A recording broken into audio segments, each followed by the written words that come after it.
Umorder tayo. May maanghang na sabaw, malinis na sabaw, at manok na may palaman ang palayo. May mga ulam din hiwa ng lumang baboy, hipon, at crab stick. Ay, sandali lang. Ang mga sinasabi mo ay hindi ko pa narinig kailanman. Ano ang crab stick? Pambihirang patpat ng alimango, at ano naman ang hipon na niluluwalhati? Ito ang bagay na kinikilala bilang kakaibang usap-usapan ng binata. Sabi na nga ba, hindi mo rin naman mauunawaan. Babae, kailangan kainin ng mainit ang hotpot. Ang kalapit na malaking bakuran. Matagal ko pa itong nakuha sa paghihintay at pagtitiyaga. Bagay sa pamilihan. Napakasaya at nakabubusog. Inaalagaan mo ng mabuti ang sarili mo, kaya lang, hindi mo na kailangang lagi pang lumapit at magtanong sa akin. Yunin, pasensya ka na. Sa totoo lang, ang anak namin ay ipinaalis ng aking tao sa pag-inom ng gamot at naging, ang bata ay ipinaalis ng aking tao sa pag-inom ng gamot. Babae, ano iyang ginagawa mo? Ano ang ginagawa mo? Ito ang espesyal na dinala mo mula sa Linjia Dayuan, ha? Para ba sa akin yan? Bakit ibinaba?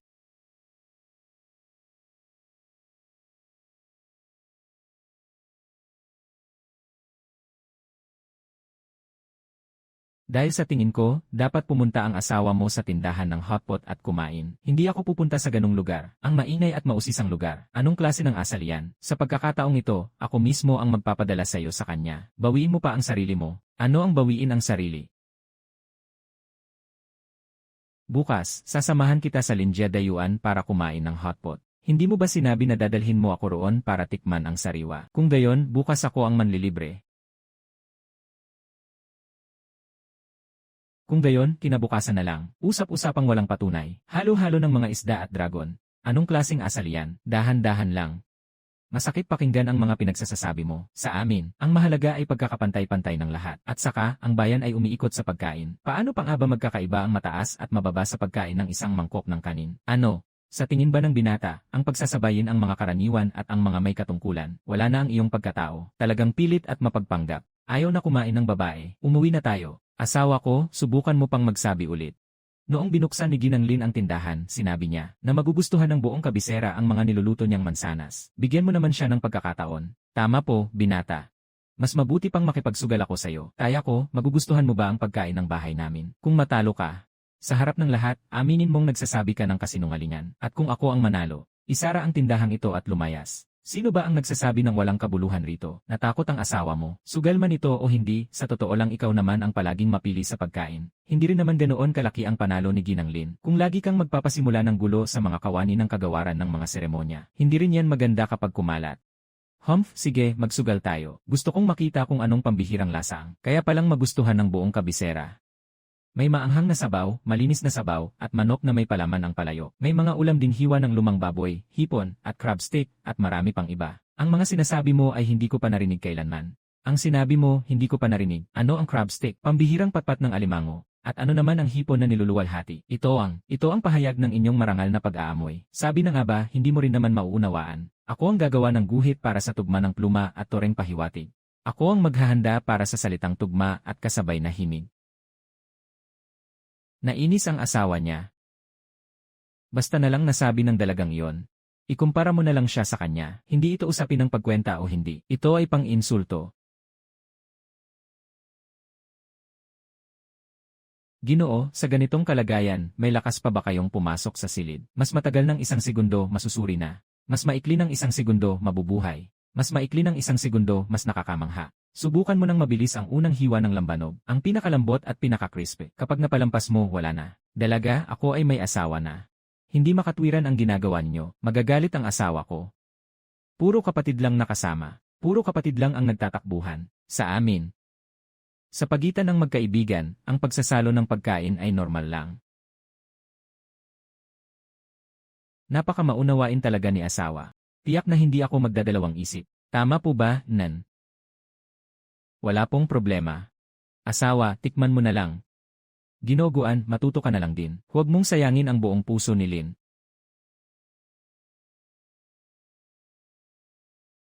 Paano, mali ba ang sinabi ko? Sa ibabaw at sa ibaba, sakto lang.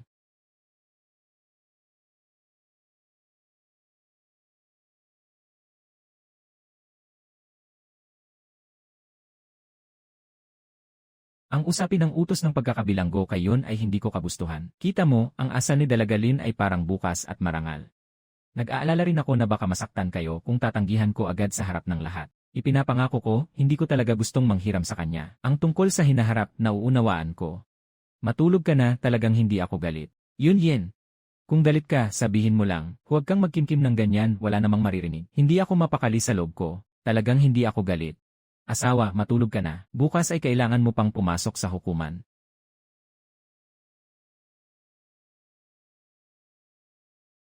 Joner, magpainit ka ng tubig. Ilagay mo sa kalan ang pinainit na lugaw. Ako mismo ang magdadala ng mainit na tubig at lugaw para sa asawa ko. Ang mga ito ay ipinadala ng tauhan ni Dalagalin. Ginoong yun, ang mga ito ay ipinadala ng tauhan ni Dalagalin. Kumain lang ako ng 2 kagat. Talaga, 2 kagat lang. Pag amoy ko pa lang sa bibig ko, puro ang halimuyak ng kebab na ito. Wala pa akong nahahawakan na iba. Mas bagay pa rin sa panlasa ko ang luto ng asawa ko. Mahilig ka sa maanghang. Kainin mo ang mga ito. Kakainin ko na lang ang luto mo.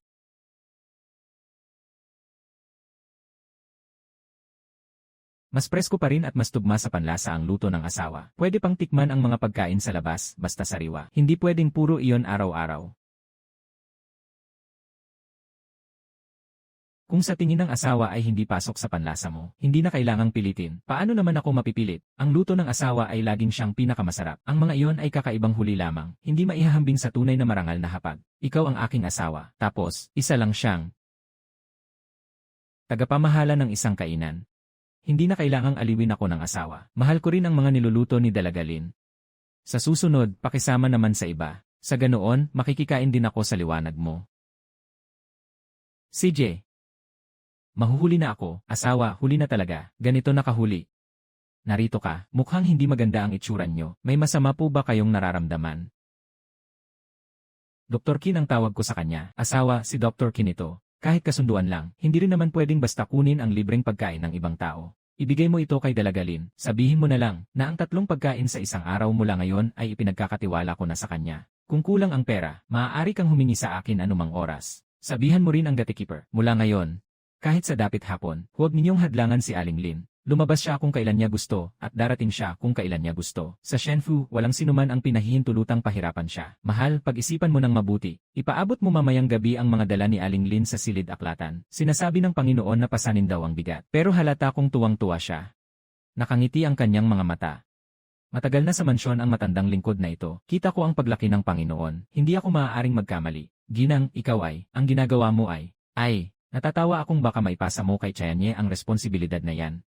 Natatawa akong baka maipasa mo sa iba ang batang Panginoon. Kayo'y magkasintahang mula pa noong bata. Na mula sa hirap ay nakaahon. Naalala pa ng matandang lingkod ang mga panahong bata pa kayo. Nakatira sa sirang kubong may tagas ang bubong. Pinrotektahan mo siya ng 3 araw at 3 gabi kahit hindi siya nakalulugod sa iyo. Pagkagising niya, ang una niyang binigkas ay ang iyong pangalan, Yunyin. Mula ngayon, tiyak na magiging mabuti ako sa iyo. Hindi niya malilimutan ang kabutihang loob na ito. Ang puso niya ay may puwang para sa iyo. Biglaan lang ito. Tio. Tulungan mo akong humingi sa tanggapan ng isang kasulatan ng hiwalayan. Ano raw? Sa kasulatan ng hiwalayan, kailangan ng opisyal na tinatakan at inisyal ang kopya. Hindi ako padalos-dalos. Matagal ko nang pinag-isipan ang bagay na ito. Mas matagal pa kaysa sa inaakala mo. Hahaha, Weichuan. Ang bagong imbensyon mong kakatwa. Subukan mo ulit ang bago kong imbensyon na ito. Matutunaw agad, kakatwang nilikha, hahaha. Ang sinasabi mo ay dapat talagang ulo ng baboy. Hindi ba utak ng tao? Halika na, tikman mo at huwag kang magpihi. Ayokong tumawa, hahaha.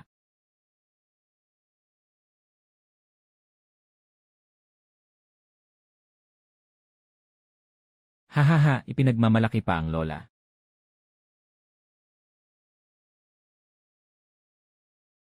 Ito ay oras ng pagbisita sa bulwagan, pupunta ka mamayang hapon.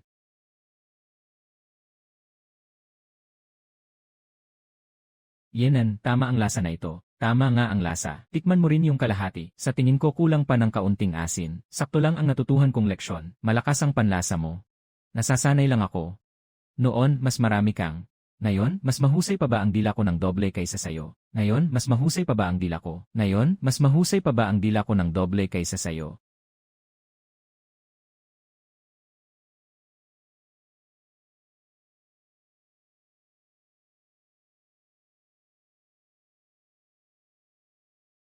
Yuan, huwag kang magkamali ng pagkaunawa. Gusto ko lang patikimin si Ruotong ng bagong putahe. Para malaman niya ang tamang lasa. Wala naman kaming problema. Talagang wala. Maaari akong manumpa.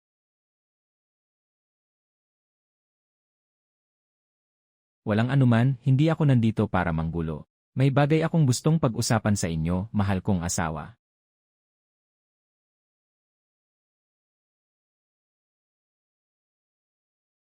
Kung ano ang dapat, kayo na lang mismo ang magpasya, ginang. Hindi pa rin ba kayo makapaniwala sa akin, mahal kong asawa? Ikaw ang taong pinaka-pinagkakatiwalaan ko.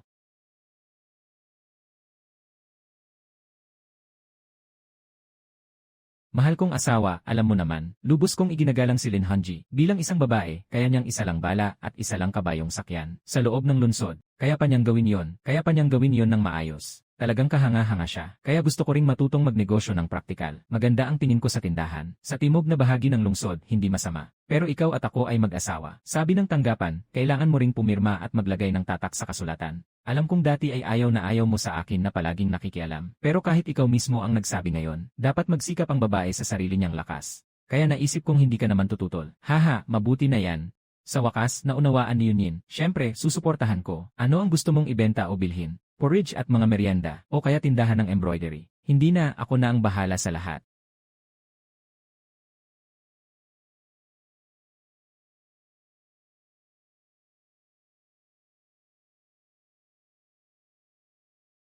Salamat po, asawa.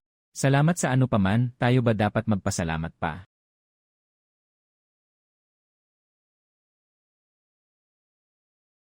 Kung gayon, kapag natapos na sa pagtikim ni Wuruotong ng mga bagong putahe, babalik na ako sa mansyon. Ngayong gabi, gusto kong tikman ang iyong matamis at maasim na ribs. Sige po. Babaeng Lin, napag-usapan na ba natin noong huling beses ang bagay na yon? Araw-araw kang maagang bumabangon at hirap na hirap. Puno ang iyong mga kamay ng usok ng apoy. Puro amoy ng mantika at usok. Maging ang iyong mukha ay umitim na sa mantika at apoy. Mas mabuti pang pakasalan mo na ako. Hindi ba mas maigi ang mamuhay ng marangya at may dangal? Sinabi ko na, mayroon na akong kasunduan sa kasal. Ginoong Lu, balak mo bang agawin ang kasal? Sa ilalim ng malinaw na batas ng kaharian, nangangahas kang agawin ang isang dalagang bayan. May batas pa ba sa mga mata mo?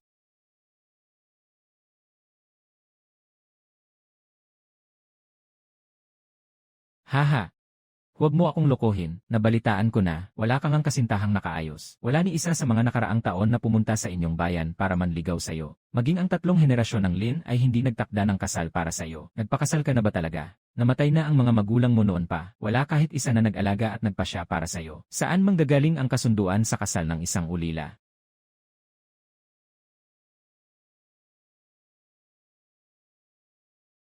Hindi ba pwedeng kami na lang ang magpakasal ng pribado at habang buhay? Kung salita lang naman, dito sa akin hindi binibilang ang mga yon.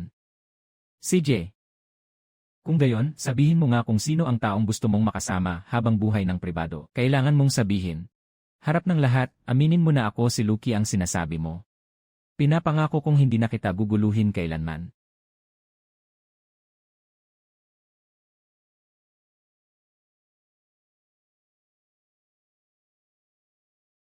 Ako ang taong gusto niyang makasama habang buhay ng pribado. Hindi ba si Shen Shilang iyon?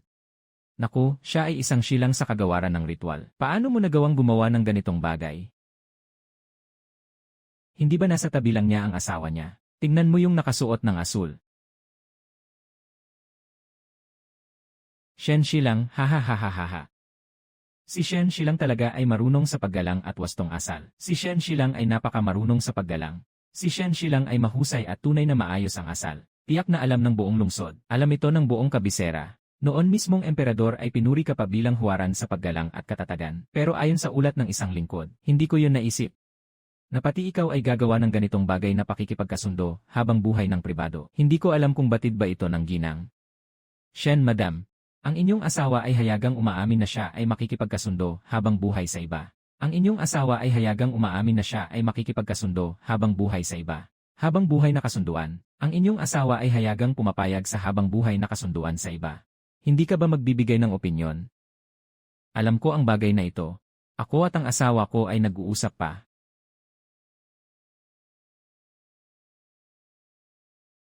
Iyan umalis kayo. Hindi man lang masaya ang palabas. Baliktarin nyo at panoorin ang mas mainit na palabas. Sobrang lupit, may nagsalang na naman.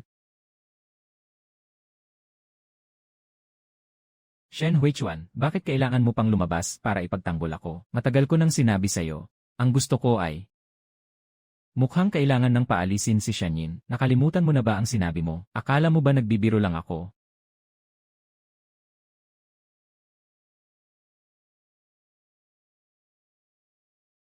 Ruotong, ano iyang sinasabi mo? Kailan ba natin sinabi ang mga yan? Huwag kang magsalita ng walang basehan.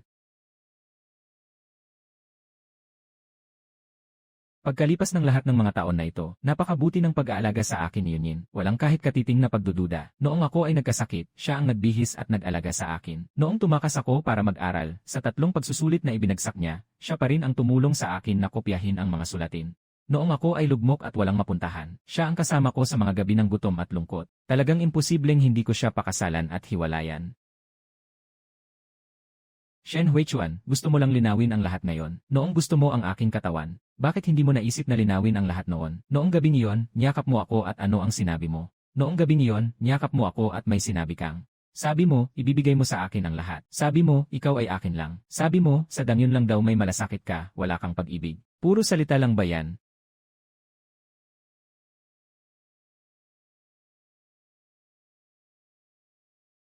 Yan ye. Lin, maigi na po kayong maghanda sa pagpapakasal. Ang gusto mo ay isang asawa at isang kabiyak. Lahat ng gusto mo, ibibigay ko sa'yo.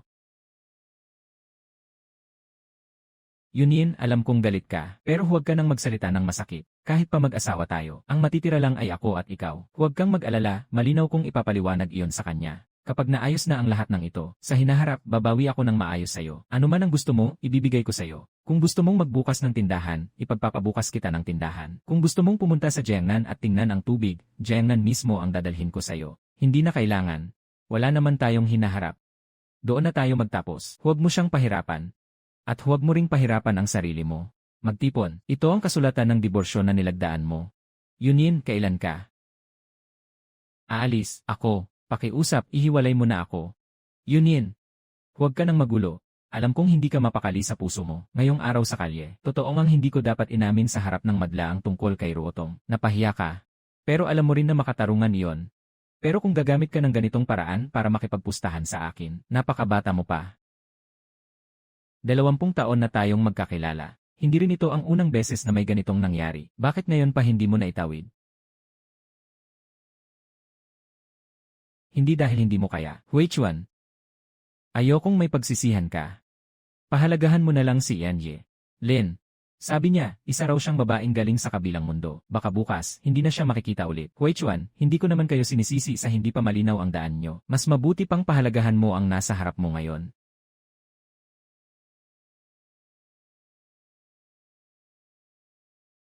Yunin, mas naintindihan na kita. Kung talagang gusto mo ng tuluyang makipaghiwalay, hindi na ako babalik. Ngayong nakabalik na ako, gusto ko lang bigyan mo pa ako ng isang pagkakataon, tama ba? Sige na, malinaw na sa iyo ang nasa puso ko.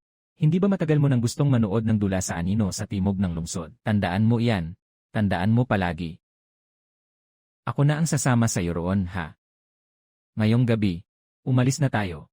Huling pagkakataon na sa timog ng lungsod. Kung hindi pa tayo pupunta, wala na. Sabi ni Kuya Huichuan, napakaganda raw ng dula sa anino. Kapag may pera na tayo, siguradong papasok tayo para manood ng isang pagtatanghal. Isang palabas, siguradong papasok tayo para manood ng isang pagtatanghal. Hintayin mo lang akong makatanggap ng sweldo. Bubuksan ko sa iyo ang buong palabas. Ipapaupo kita sa pinakaharapan para mas malinaw mo itong makita kaysa sa lahat.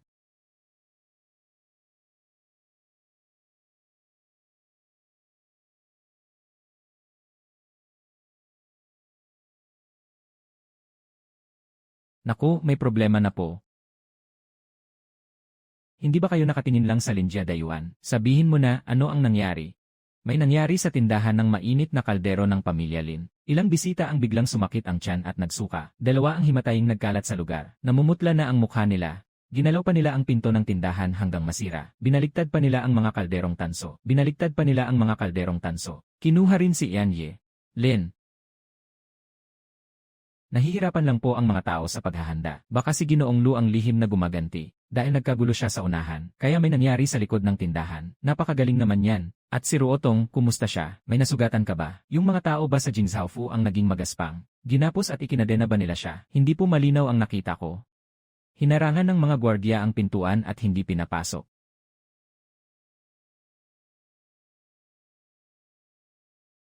Ako na lang ang pupunta sa Jingzhaofu. Yunin, tingnan mo naman ang laki ng gulo. Kung hindi lang kilala ni Ruotong ang mga patakaran sa Jincheng, sa kulungan ng Jingzhaofu siya mapupunta. Pupunta ako roon at babalik din agad. Pelikula lang ito.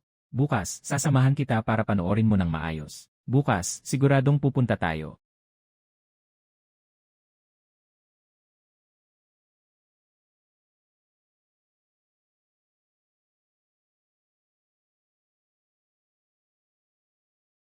May bahay. Ang huling pagtatanghal ng tropa ng pelikula at opera sa timog ng lungsod. Sasamahan ko po kayo roon.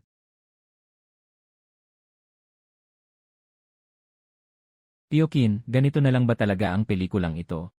Hindi, akala ko mas maganda pa sa sinabi nila. Mukhang kasama si Aling naman, kaya nawalan na ng gana. Hintayin nating matapos si Prinsipe. Mas lalo pa siyang manonood kasama mo. Panginoon, siguradong kaya niya yon. Hindi na po kailangan.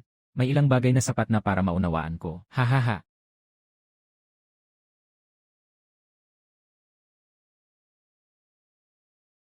Parang ako at siya lang din. Isang beses lang sapat na.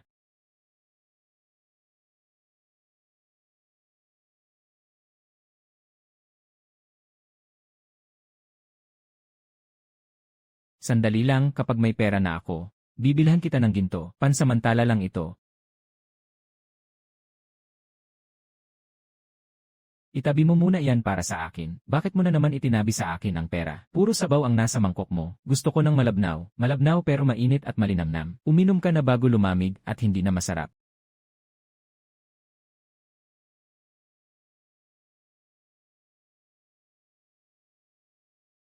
Hintayin mo akong bumalik.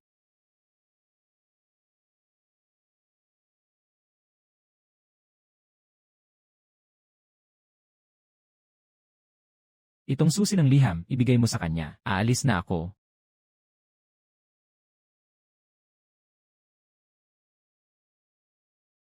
May bahay, sandali po. Bambam, kung saan kayo pupunta, roon din po ako. Huwag po ninyong isipin na idadamay niyo ako. Ang sutil na batang iyan, huwag kang sumama. Dapat kang sumama. Sa pagkakataong ito, kailangan mong sumama sa akin at magdusa. Wala tayong marangyang tahanan. Wala ring magarang bahay kubo. Wala ring maayos na silid tuluyan. Wala ring masarap kainin. Mag-isip ka ng mabuti. Saan? Nasaang lugar man, nandoon si Bambam. Kung maghihirap, di maghirap. Hindi ako natatakot. At saka, masarap ang luto ng may bahay. Kasama kayo, bakit pa ako matatakot na walang masarap kainin?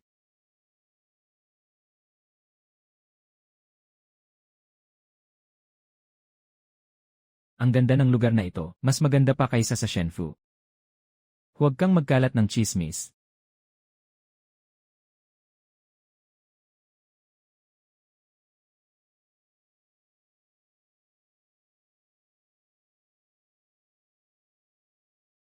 Masarap uminom, mas masarap pa kaysa sa niluluto sa Shenfu. Ayos lang, masarap na, hindi pa maubusan ng bumibisita. May bahay, ano ba ang gagawin natin? Ang lugaw natin, napakasarap talaga. Bakit biglang walang pumupunta? Bakit nga ba puro banayad? Ang tunay na lasa ng pagkain ay dapat may dating. Ang mamantika at maanghang, ilang kagat lang ay panalo na. Ang sikmura, kailangang pagbigyan paminsan-minsan. Naniniwala ako na balang araw, babalik din ang mga bisita. Hindi naman masama ang negosyo, basta mabuhay tayo, hindi naman siguro problema. Pero, mahal.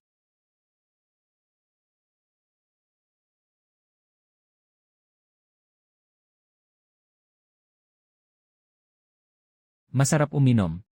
Masarap na, hindi pa maubusan ng bumibisita. Masarap na, hindi natatapos. Ganito kasimple, masarap ba talaga? Hindi ba halos kapareho lang ng gawa nila sa bahay?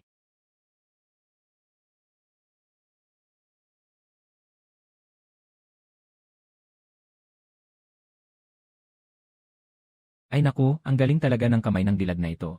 Grabe, ang galing talaga ng kamay ng magandang ito. Ay naku, ang galing talaga ng husay ng dilag na ito. Grabe, ang galing talaga ng husay ng magandang ito. Napasobra lang tayo sa hotpot. Hindi na kaya ng tiyan ko. Parang nagliliyab ang sikmura ko. Yunin, sapat na ba ang gulo mo? Sinamahan na kita nitong mga araw na ito. Pagod na ako. Ano ba ang gusto niya na ibigay ko? Ilang gabi na tayong hindi nagkikita kahit minsan. Sinamantala mo ang pagkawala ko. Sama ka rito. Si Shen lang ang bubukas ng pinto ko para magnegosyo. Wala akong oras para hanapin ka. Lalo na at hiwalay na tayong dalawa. Ganyan ba talaga kayo, Shen? Talagang hindi makatwiran. Ikaw ang opisyal sa kagawaran ng seremonya. Mas nararapat na ikaw mismo ang magpakita ng halimbawa. Kailangan pa ba talagang pahirapan mo ako rito bilang isang babaeng hiwalay na? Yunyin, gusto mo bang magnegosyo? Suportado kita. Totoo. Buong puso ko iyon. Pero ramdam mo rin naman iyon mismo. Hindi ganoon kadaling patakbuhin ang negosyo. Gusto ng karamihan ay matapang at maanghang. Ang sabaw mo, napakapayak at malabnaw. Paano magkakaroon ng kita niyan? Tingnan mo, kahit anino nito, hindi mo na makita. Sige na, huwag ka nang magpaka-assertive. Umalis ka ng maayos at umuwi ka. Mas mabuti pa rin ang magutom nang hindi namamatay sa tabi. Sumama ka sa akin pabalik. Buhay pa rin tayo gaya ng dati. Kahit ano pa ang gawin mo, kakainin ko. Bakit hindi nakikinig sa sinasabi ng iba si Shen? Sinabi ko nang hiwalay na kami. Kung magutom man siya, hindi na kita guguluhin pa. Si Mayunin ay naglabas ng peking kasulatan ng diborsyo. Mukhang tapos na ang kasulatan, hindi ba? Ikaw. Nairehistro na sa Jingzhaofu ang kasulatan ng diborsyo. Hindi ba alam ng Panginoon iyon? Hindi ba alam ni Shen iyon? Bakit narito rin si Wei Xiaoyin? Gumaganap si Wei Xiaoyin. Dumaan lang ako. Naamoy ko ang masarap na amoy ng lugaw mula sa bahay ng bagong kasal. Kaya pumasok ako para matuto. Kaya pumasok ako para tikman. Nang mabanggit ko lang kanina ang tao, biglang, mukhang hindi pa rin malinaw kay Guro ang tungkol sa diborsyo. Ang kasulatan ng diborsyo ng binibini at ni Shen, noon pa man ay naihain na sa Jingzhaofu bilang nakarehistrong kaso. Ginamit ko ang aking personal na selyo para beripikahin ang dating mga bakas ng sulat kamay. Ang tatak, ladda, at petsa ng kabayaran ay kumpleto lahat. Tunay ngang sulat kamay mo yon, Shen. Shen, hindi mo ba mismo alam ang sulat kamay mo? May binago ka sa kamay at paa. Noong nilalagdaan ko yon, dumating ka at dinala ang kasulatan ng diborsyo. Doon sa Linjia Dayuan, sa loob ng nasa itaas ng nasign mo, nakasiksik ang kasulatan ng diborsyo. Hindi mo man lang tiningnan, pinirmahan mo na. Baka dahil masyado akong malapit noon kay Ruotong. Yunyin, hindi ka naman dati ganyan. Noon, pwede mong balikang pawiin ang pamilya Kui. Bakit hindi mo mapatawad si Lin Ruotong? Ang desisyon ko sa Huichuan ay dahil sa kanya. Hindi rin naman lahat ay dahil sa kanya. Sa totoo lang, ito na ang ikalawang buhay natin. Sa unang buhay, Yunyin. Sinasabi mo sa akin ang magagandang bagay. Sa labas man ng syudad o sa mga salita, may halong kahihiyan at kabulastugan. Paano ka unti-unting naakit ni Lin Ruotong? Mula sa pag-ayaw, naging nakasanayan. Mula sa nakasanayan, naging hindi na kayang bitawan. Paano nawala si Lin Ruotong ng magdamag? Walang nakakaalam kung saan siya nagtungo. Paano mo tiniis ng 10 gabi ang puting buhok? Mula noon, hindi ka na muling lumapit sa akin. Nagdalang tao ako. Nang magpahayag ng pagbubuntis ang imperial na manggagamot, ang araw na yon, masayang tumulo ang mga luha ko. Tumakbo ako papunta sa silid aklatan para sabihin sa'yo. Basta ang sinabi mo lang, alagaan ko raw ang sarili ko. Hindi na raw kailangang lagi kitang lapitan at tanungin. Pagkalipas ng 3 buwan, nawala ang bata. Nakahiga ako sa kama at nasaktan buong magdamag. 3 ulit akong ipinahanap ng mga tauhan ko sa'yo. Pero ni minsan, hindi ka man lang lumapit sa aking bakuran. Sa mismong huling sandali, sa wakas dumating ka rin. Nakatayo ka sa tabi ng kama ko. Hawakan mo ang kamay ko. Pasensya na. Ang bata ay ipinapalaglag ninyo. Hindi maaari. Napakalupit naman ito. Paano ko magagawa ang ganoong bagay? Iyan ang anak ko, ang laman at dugo ko. Wala nang saysay ang hiwalayan. Hindi ka rin dati naniwalang si Lin Ruotong ay mula sa ibang panahon. Hindi ba kayo lalong hindi na nagdududa ngayon? Sa mundo ng Huichuan na ito, tayo lang ang hindi nakakaalam. Walang bagay na hindi umiiral. Ang biglang pagkawala ni Lin Ruotong sa nakaraang buhay ay ang panghihinayang mong dala hanggang kamatayan. Sa huling sandali, hinawakan mo ang kamay ko. Hinihiling ko na sa susunod na buhay, palayain mo ako. Sinasabi mong sarado ako sa sarili kong damdamin. Hayaan mo akong makasama pa siya ng kaunti. Huwag mo nang hayaang may dalhin kang panghihinayang. Papalayain kita mula sa sarili mong ikinukulong. Hayaan mo akong magmakaawa para sa'yo. Magkahiwalay na landas. Ikaw rin, bumalik ka sa sarili mong mundo. Hayaan mo akong mabuhay para sa sarili ko minsan. Minsan, pwede ba?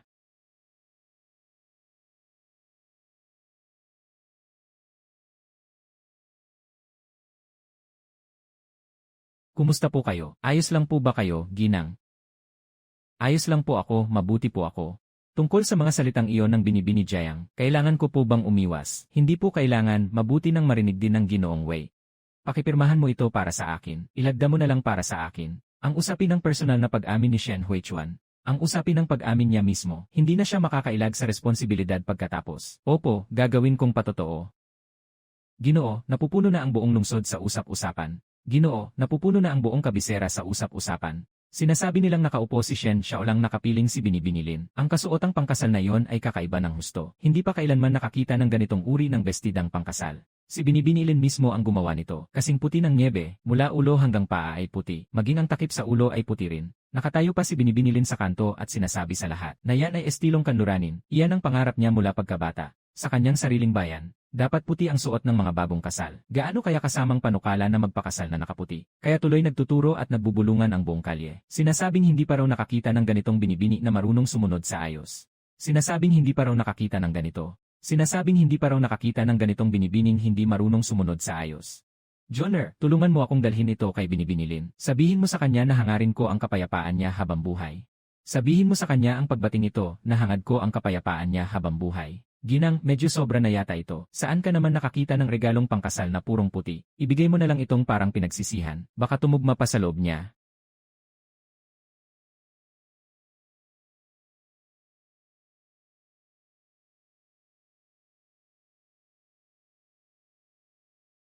Salamat sa iyo, Binibini Jiang. Sabihin mo sa kanya na dapat din siyang maging payapa. Pareho tayong magiging payapa.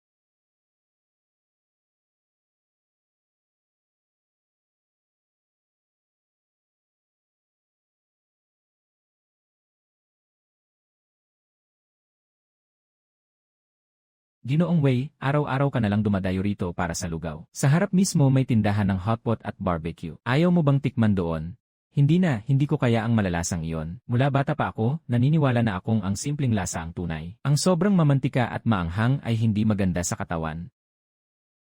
Kahit inumin ko habang buhay ang lugaw ni Binibini Jiang, hindi ako mababagot. Kung gayon, paminsan-minsan dapat ka ring kumain ng iba. Bukas, ipaghahain kita ng ibang klase. Tikman mo ang bagong likha kong lugaw na dahon ng lotus. Ayos lang kahit anong klase. Na, basta may klase ayos na. Hindi naman, bukas babalik pa rin ako. Yun Yen. Gumawa ka ng ilang mansanas para sa akin. Yung mga dati mong madalas gawin ay sapat na. Malinaw na lugaw, sarsa ng pipino, bulaklak ng niebe, at ginisang giniling na karne. Gusto kong matikman ang niluto mo. Mrs., gusto mo bang ipatawag ko si Ginoong Wei? Gusto mo bang ipatawag ko si Ginoong Wei? Hindi kailangang magsipagdala ng bisita. At saka, ngayong gabi ay turn ni Ginoong Wei. Huwag mo siyang gambalain.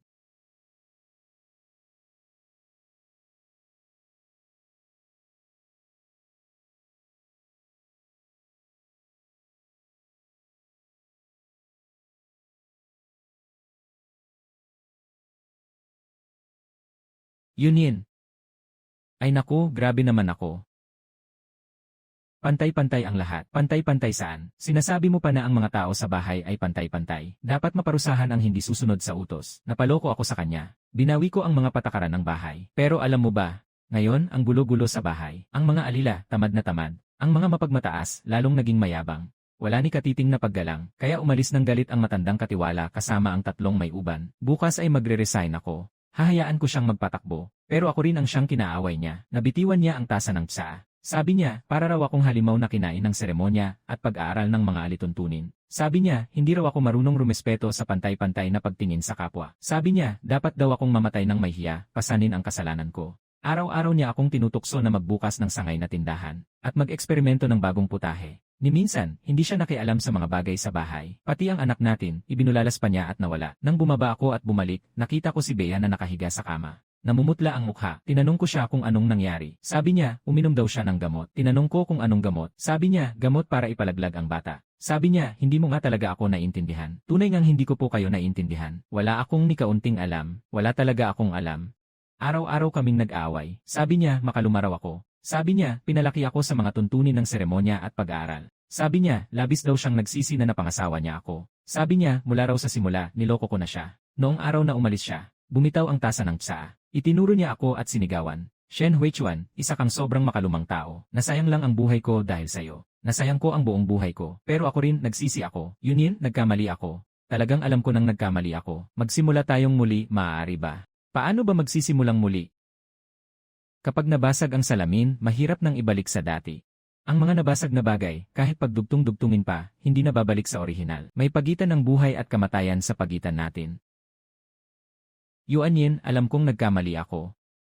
Ang batang iyon ay hindi ko dapat ginawa. Dapat akong mamatay, dapat akong maparusahan ng 10,000 beses. Pero ang totoo, matagal nang nakaraan ang mga bagay na iyon. Mga bagay na nangyari na noon, mga bagay noong nakaraang buhay. Sa buhay na ito, wala pa akong nagagawa.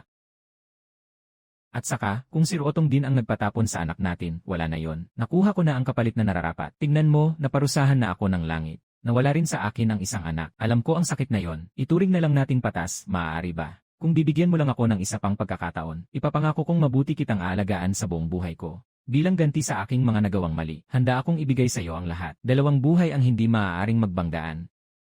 Ang kay Shen Huichuan ay parang 2 trabaho at 2 buhay. Hindi ito pwedeng gawing negosasyon para magkapalit ng halaga. Ang buhay ng bata ay buhay. Ang sakit mo, iyan ang nararapat sa iyo. Ang 2 bagay na ito ay hindi maaaring magbura sa isa't isa. At ako naman, matagal ko nang piniling tumingin sa unahan. Ayokong masangkot pa sa nakaraan. Dapat ay tumingin ka sa unahan. Ikinasal ka kay Lin Ruotong. Iyan ang pinili mo. Ano ang saysay ng mga tinatagong damdamin? Magkakaroon pa ba ng bagong buhay? Tingnan mo ang lungsod na ito. Sino ba ang papayag na pakasalan ang isang balong babae ng buong puso? Sino ang gugustong tumanggap ng isang babaeng pinahiya at iniwan? Kaya ko iyong tanggapin. Hindi ba palagi kang kumakain ng osmanthus cake sa Yangping? Noong huli sinabi mong gusto mong kumain, tandaan ko na, dinalhan kita niyan mula sa biyahe ko. Nakita mo rin naman, Huichuan, totoong taos puso sa akin si Wei Xianyin. Sa isang taon na ito, araw-araw siyang dumadalaw. Ulan at bagyo, walang araw na maliwanag. Sa totoo lang, gusto ko ring subukang makasama siya ng mas matagal. Dahil sa pagnanasa, kaya mo lang ako pinuntahan sa Qingzhou. Qingzhou. Talagang humihingi ako ng paumanhin. Huwag mo na iyang gawing mabigat sa puso mo. Yunyin, hindi mo na kailangang magpaliwanag. Kahit na ang salita ng punong mahalika, hindi rin naman ikatutuwa ni Wei ang anumang bagay. Sa oras na ako ay iyong maisip sa kagipitan, hindi mo na kailangang magmadaling tanggihan ako. Bigyan mo ako ng pagkakataong makasama ka. Bigyan mo ako ng pagkakataon. Bigyan mo ako ng pagkakataong makasama ka at masdan ka ng mabuti. Hindi kita pipilitin, hindi kita mamadaliin, at hindi rin kita pipilitin sa anumang pasya. Kung pakiramdam mo ay hindi pa tama, hindi kailanman mamimilit si Wei. Hindi kailanman mamimilit ng kahit ano si Jin. Hindi kita kailanman pipilitin, lalo nang hindi kita pipilitin. Lumamig na ang mga osmanthus cake. Iyong binili mo, tikman mo rin. Yan, masarap. Pero wala pa rin sa luto mong lugaw. Ang dila mo talaga, ang tapang. Totoo ang sinasabi ko, ang ginang na si Lin ay tumakas. Hindi, si Lin pala. Isinara niya ang Linjia Dayuan, kasama ang isang pangkat ng mga tao. Marami na sa buong kalye ang nag-uusap tungkol dito. Saan siya pumunta? Sabi niya, hahanap siya ng mas malawak na mundong tunay na para sa kanya. Iyan di Jayang, sana maging masaya ka. Talaga bang sinabi niya yan? Narinig mismo ng babaeng nagtitinda ng wonton sa kanto. Sabi raw niya, noong araw na iyon ay may bitbit si Enselin ng malaking bag ng kumot. Sabi niya, si Binibining Lin daw noon ay nakasunod. Kasunod niya. At hindi na bumalik pa. Mga suliranin sa pamilya, wala tayong kinalaman doon. Tungkol kay Shen Huichuan. Nakarating siya sa lingnan. Araw-araw umiinom siya para malimutan ang lungkot. Lalong lumalala ang kanyang kalagayan sa pahinga. Mabigat ang pagdurusa sa timog. Ayaw pa rin niyang uminom ng gamot ng maayos. Ang pinakamatagal na itatagal ng dakilang doktor ay kalahating taon. Sa pinakamatagal, 1.5 taon na lang ang itatagal. Kung may nais kayong sabihin, sabihin na po ninyo. Yunyin, gusto mo bang pumunta at tingnan siya? Nakita ninyong lahat kung paano siya lumaking kasama niyo. Siya ay sadyang nakatali sa lugar na ito. Ang dami ko nang alagain ngayon. Wala ka ng panahon para mag-isip pa. Hindi ka ba natatakot na muling magliyab ang dating pag-ibig ko sa kanya? Noong magkasama kami sa mesa, muli naming binalikan ang dating mga alaala. Nadiskubre kong hindi ko pa rin siya malimutan. Mula ngayon, hindi ko na rin babanggitin. Hindi ko na talaga babanggitin pa. Niisipin man lang, ayaw ko na.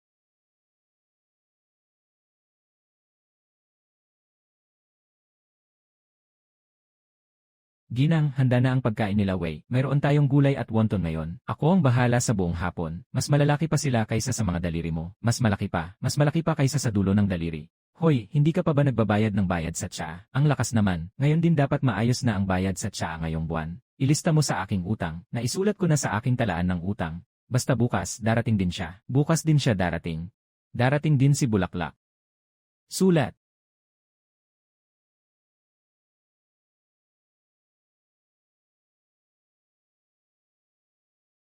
Ganito pala, sa buong buhay na ito, hindi na masama.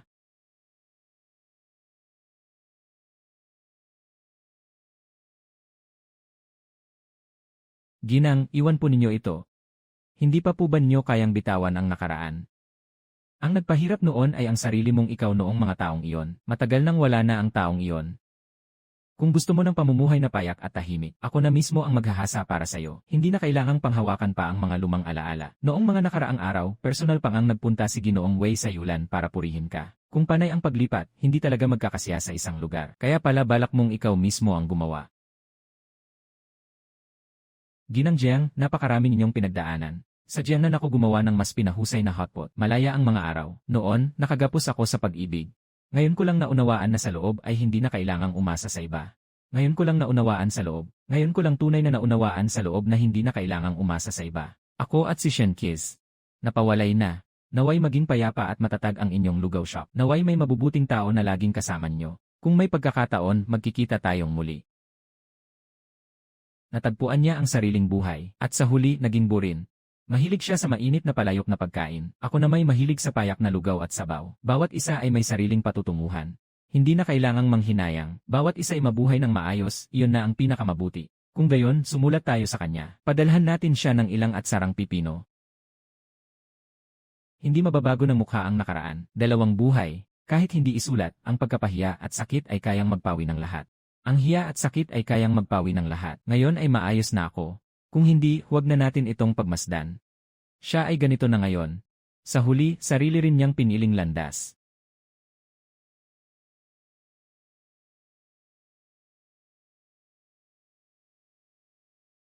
Nakiusap siya sa akin na puntahan siya sa lingnan at makipagkita. Sinabi niyang mabigat ang kanyang konsensya at hindi siya mapalagay. Kung gusto mong pumunta, sasamahan kita sa paglakad. Kung hindi mo mapatawad, ako na ang hahati para sa'yo. Lahat ay nakasalalay lamang sa puso mo. Hindi ako kailanman magpipilit. Ano pa ang magagawa ng isang pagkikita? Isang dangkal na buhay sa nakaraan. Sa buhay na ito, magkakapatid na ang ating mga paglakad. Dalawang buhay. Hindi kailanman kayang mapawi ng isang bungkos ng pagsisisi ang lahat. Ngayong binabantayan ko ang maliit kong tindahang ito. Isang mangkok ng lugaw, at payapang mga araw. Wala nang kahit kaunting alon sa puso. Bakit pabubuhayin ang dating unos? Bakit papalalakihin? Alam kong sa mga darating na taon, may nagbabantay na ako sa munting tindahan mo, Joner. Hindi ka na kailanman mag-iisa at magtitiis ng sakit.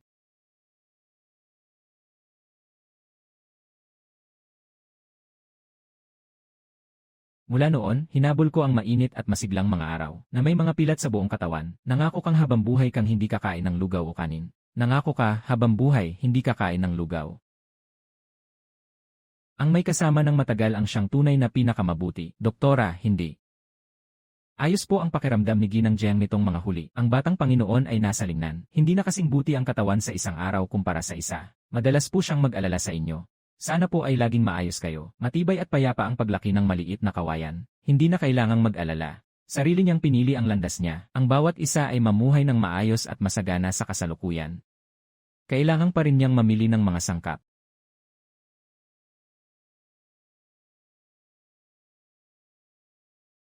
Hindi na kailangang magkimkim ng sama ng loob sa iba. Hindi na magiging pabigat sa ating mga araw. Mukha kang maayos at panatag. Sa wakas, gumaan ang loob ko. Sa Jiangnan, ang aking tindahan ng mainit na palayok ay may matatag na mga suki. Wala na akong dahilan para malugmok pa sa pag-ibig. Ang sigla mo at kalayaan. Ang aking payak at payapang buhay. Kailangan nating panindigan ang ating naging pasya. Magpahinga muna sandali. Sa mismong lugar na iyon sa Shenhuichuan. Sa bandaroon ng bundok ng Shenhuichuan. Matagal ko nang binitiwan iyon. Noong una, pinilit lamang namin ang isa't-isa. Hindi talaga kami para sa isa't-isa. Nawanay maging maayos at payapa ang mga araw mo. May kasama ka na sa paglakad.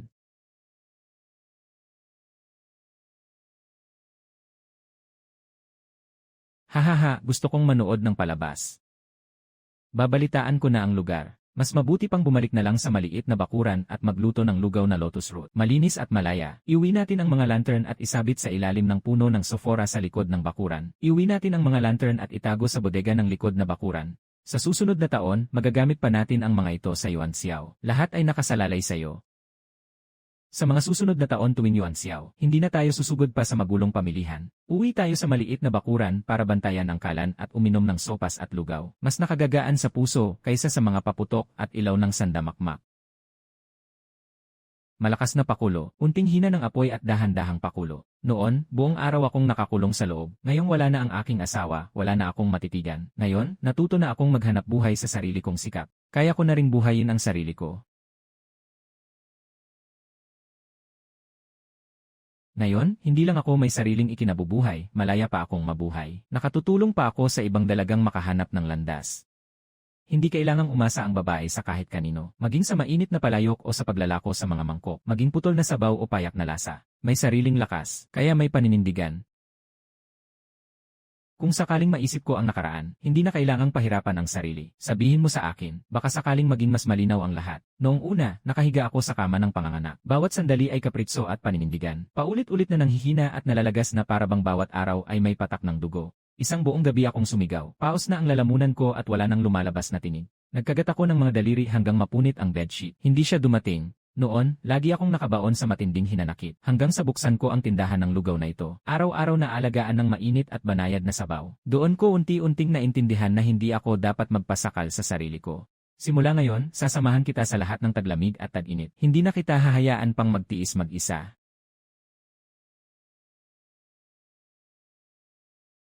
Magkano ba ang utang sa lugaw ngayong taon? Aayusin ko yon araw-araw. Dumalo ka sa aking lugaw. Kailan ko babayaran? Ang utang na ito, ako. Ang utang na ito, babayaran ko habang buhay. Bawat araw ay lugaw at mabuting kapalaran. Taon-taon kitang babantayan, hindi ka kailanman mawawalan ng pwesto. Kahit tipunin pa, kaya nating magsimula muli ng tindahan ng lugaw. Ang pilak at pera, madali lamang bayaran. Gagamitin ko ang ginto bilang pantubos sa utang. Sa tagsibol, kumain ng cake na bulaklak ng Sephora. Sa tag-init, uminom ng lugaw na dahon ng lotus. Sa taglagas, sabaw na lotus root. Sa taglamig, matamis na merienda na gawa sa pulang mansanas. Taon-taon, hinding-hindi mawawala ng upuan. Inan, ayos ang kalkulasyon ng utang na ito. Kung gayon, tandaan mo ng mabuti. Ang mga perang ito, hindi ka man lang umaasa na may maniningil. Kapag nagkautang ka, susundan pa kita hanggang sa Jingfei Mansion.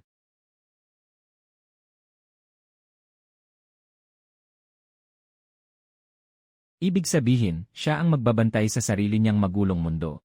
Ako ang magbabantay sa aking payapang usok ng kusina. Magkaibang landas, iisa pa rin ang uwian. Sa mga susunod na araw, ano ang nais mong gawin? Buong loob akong sumusuporta. Ilipat mo ito sa likod. Tala ko ang lahat ng gasto sa pagbili ng mga sangkap nila. Kung darami pa ang mga taong tulad niya sa hinaharap, laging nag-init ang kalan sa likod ng lugawan. Ang dalagang minsang naipit dito noon ay matagal nang wala. Ngayon, si Jiang Yuanhan ay nabubuhay na lamang para sa sarili niya.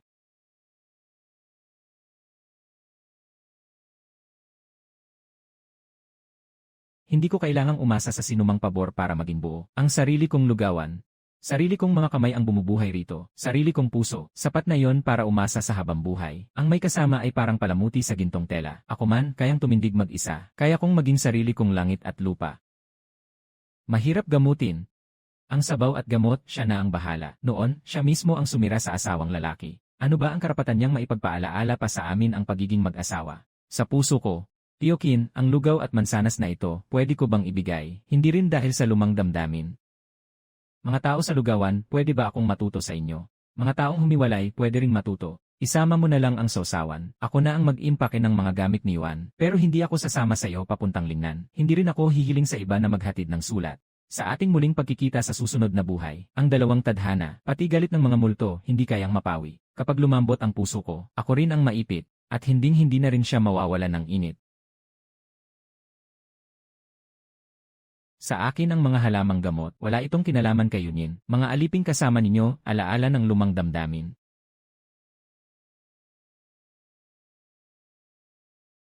Ang pera at pilak, gaano ba kabigat? Mula ngayon, hindi na ako magtatala ng kahit anong utang sa may aklat. Sa bagong talaan, ang mga maliliit na bagay lang natin sa 4 na panahon ang isusulat. Sa tagsibol, pamitas ng bulaklak ng Sephora.